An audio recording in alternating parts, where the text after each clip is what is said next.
জয় হরিবল বন্ধুরা, তোমরা সবাই কেমন আছো? আশা করছি ভালো আছো। আমিও ভালো আছি। আজকে একটু সকালে, এখন বাজে 9:30, তো উঠে স্নান দান সেরে রান্নাঘরে আসছি। আর বাইরের কাজ সবাই মিলে করেছে, তোমার দাদা ভাই, আমিও একটু করেছি। উঠোনটা ঝাড় দিছি, মা স্নান করে পুজো দিতে গেছে বাসন কটা ধুয়ে। তো তোমাদের সবাইকে আমার ছোট্ট ব্লগে স্বাগত। এদিকে আমাদের লেবাররাও এসেছে কাজ করতে, তো তোমরা দেখতে থাকো। দেখো সকালবেলা কেমন বর্ষা হচ্ছে, আর এর মধ্যে লেবাররা কাজ করতেছে। আর তোমরা দেখো আমাদের ঘর কতটুকু উঠেছে, জানলা লেভেল।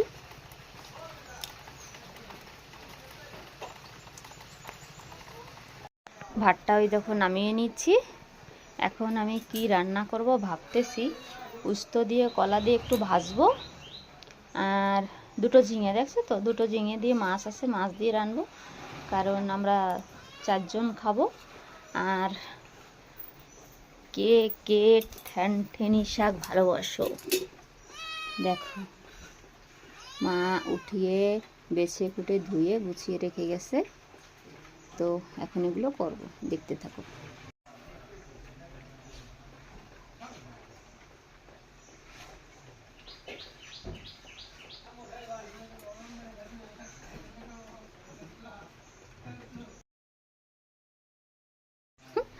ওর খিদে লেগেছে, ও ম্যাও ম্যাও করে ডাকছে, কিন্তু এখন আমার ভাত কেবলমাত্র হয়েছে, ওকে কোথা থেকে দেবো বলো?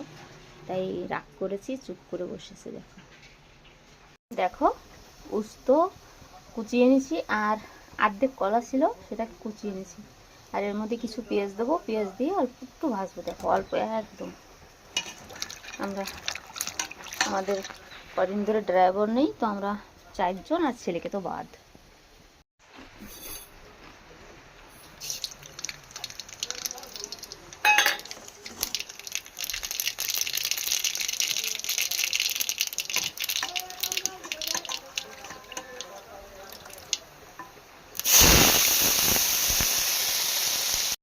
দেখো আজকে একদম তেল কম দিছি, কারণ খালি তেল নিয়ে গালাগালি শুনি। তো উস্তা ভাজাটা হয়ে গেছে, নামিয়ে নেব। কেটে নিচ্ছি, এখন বসিয়ে দেব। কালো জিরে, শুকনো লঙ্কা,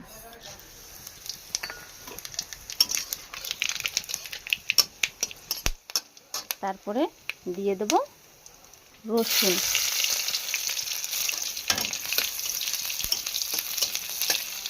এরপরে দিয়ে দিলাম পেঁয়াজ। পেঁয়াজ রসুন দুইটাই দিচ্ছি আমি। পেঁয়াজটা আমার ভাজা ভাজা হয়ে গেছে, আমি এখন শাকটা দিয়ে দেব। দেখো খটটুক হয়ে গেছে, ভালোই হয়েছে, আমাদের হয়ে যাবে। এখন আমি কাঁচা লঙ্কাটা দিয়ে দেবো। শাক ভাজাটা পুরো হয়ে গেছে, অনেক সুন্দর হয়েছে। দেখো সব জড়ি দিয়ে এখন কাজ করবে। ওই যে একটা ঘর বানাইছে, তোরা শুক্রবারেরটা ছিল, ফ্রিজে রেখেছিলাম, এখন ভেজে নিচ্ছি।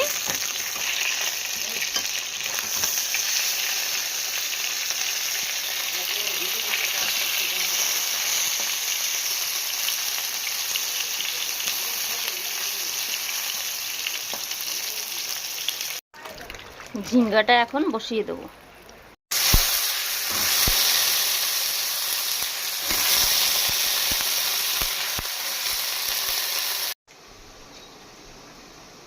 দেখো যেন মনে হচ্ছে আমি বাটা করেছি, এত সুন্দর স্বাদ লাগবে।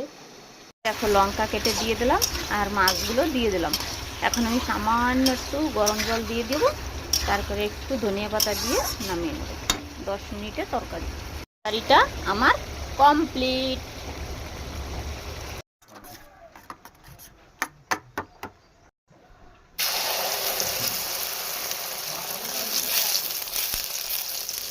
বাহ, তোমাদের আমি ডিম অমলেট দেখাচ্ছি। দেখো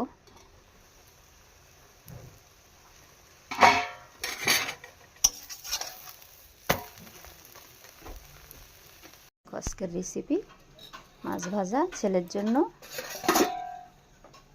শাক ভাজা, ঠ্যাংঠিনা শাক, ঝিঙ্গে দিয়ে মাছ তরকারি, পোস্ত ভাজা, আর এখানে আছে ডিম ভাজা।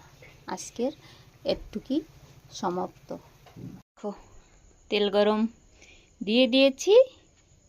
এদিকে আমি মশলাটা সব করি নাই, সব কিছু আমার রেডি, খালি পেস্ট গ্রাইন্ডারে হয়ে যাবে।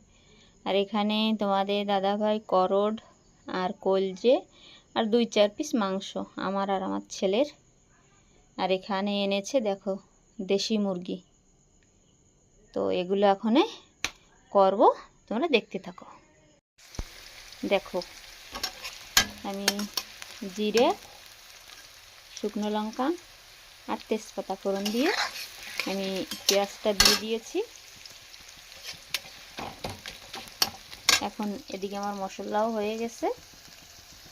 আর আমি আজকে মশলার মধ্যে টমেটোটা দিই নাই, কারণ দেশি মুরগি করব, তো একসাথে টমেটোটা দিয়ে দিলে আগেতে দিলে শক্ত হয়ে যাবে, তো তার কারণে আমি এখন আলাদাই দেব।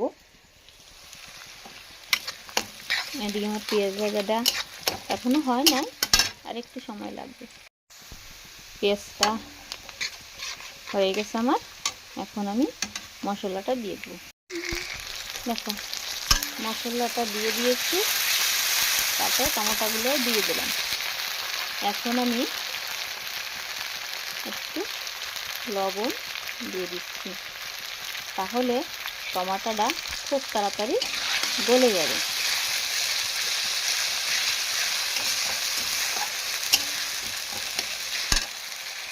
তারপরে দেখতে থাকি। আমি হলুদ গুঁড়ো, লঙ্কার গুঁড়ো দিয়ে দিলাম।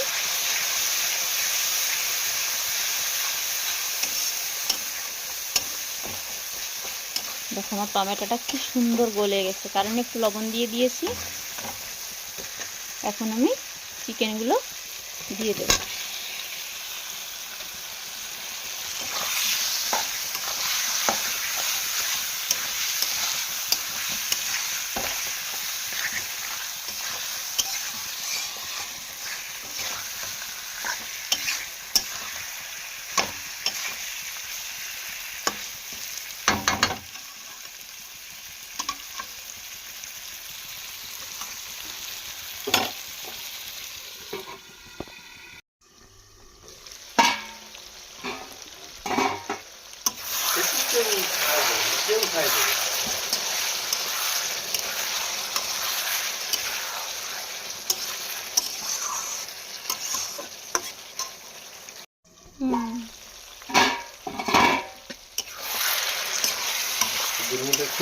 কেমন গন্ধ গন্ধ নাই, তাহলে ভাবদারও বলছি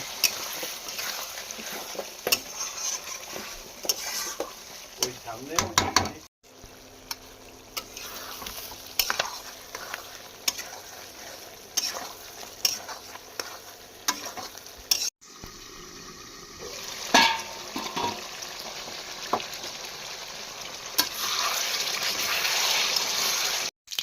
দেশি মুরগির জন্য কড়াইতে তেল দিয়ে দিয়েছি। আর ওই যে হচ্ছে ফোড়ন, তেজপাতা, শুকনো লঙ্কা, জিরে।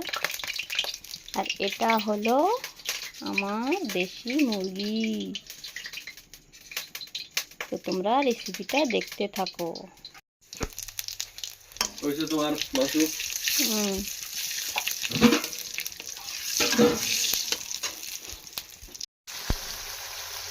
মাথায় বাড়ি দেবো না, কারণ